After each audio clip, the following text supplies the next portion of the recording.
வணக்கம் நண்பர்களே, நான் உங்கள் ராஜேந்திரன் பேசுகிறேன். இது நாளிதழில் வந்த வேலைவாய்ப்பு செய்தியாகும். உணவு பாதுகாப்பு சேவையில் விருப்பமா?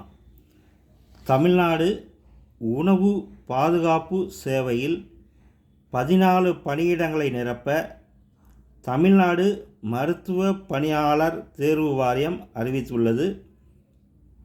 மூத்த ஆய்வாளர் பதவிக்கு வேதியியல் அல்லது உயிர் வேதியியல் அல்லது உணவு தொழில்நுட்பம் அல்லது உணவு மற்றும் மருந்துகள் ஆகியவற்றில் இளங்கலை பட்டம் பெற்று 4 ஆண்டுகளுக்கு அனுபவம் கொண்டவர்கள் விண்ணப்பிக்கலாம். வேதியியல் அல்லது உயிர் வேதியியல் அல்லது உணவு தொழில்நுட்பம் அல்லது மைக்ரோபயாலஜி, உணவு மற்றும் மருந்துகள் ஆகியவற்றில் முதுகலை பட்டம் மற்றும் 2 ஆண்டுகள் அனுபவம் பெற்றவர்கள் விண்ணப்பிக்கலாம். விண்ணப்பதாரர்கள் 1/7/2025 தேதியின்படி 32 வயது வரை இருக்கலாம். SC, ST, MBC, DNC, BC, MBC பிரிவினருக்கு வயது வரம்பு கிடையாது. இப்பணியிடங்களுக்கு கம்ப்யூட்டர் வழியில் தேர்வு நடைபெறும். தமிழ் மொழி தகுதி தேர்வு கட்டாயமாகும்.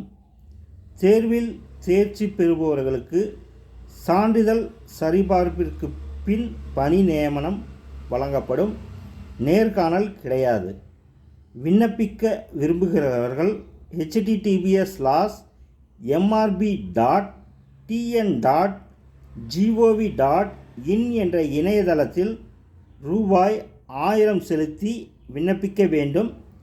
எஸ்சி, எஸ்டி பிரிவினர் ரூபாய் 500 செலுத்த வேண்டும். விண்ணப்பிக்க கடைசி தேதி 17/4/2025. நண்பர்களே, இது நாளிதழில் வந்த வேலைவாய்ப்பு செய்தியாகும். முழுமையான தகவலை இணையத்தில் தெரிந்து கொண்டு விண்ணப்பிக்கவும். வேலை, வயது, கல்வி தகுதி, தேர்வு செய்யப்படும் முறை போன்ற அனைத்து தகவல்களையும் இணையத்தில் முழுமையாக தெரிந்து கொண்டு விண்ணப்பிக்கவும். தகுதியுடைய நண்பர்கள் வாய்ப்பை பயன்படுத்தி கொள்ளவும். வணக்கத்துடன் உங்கள் ராஜேந்திரன்.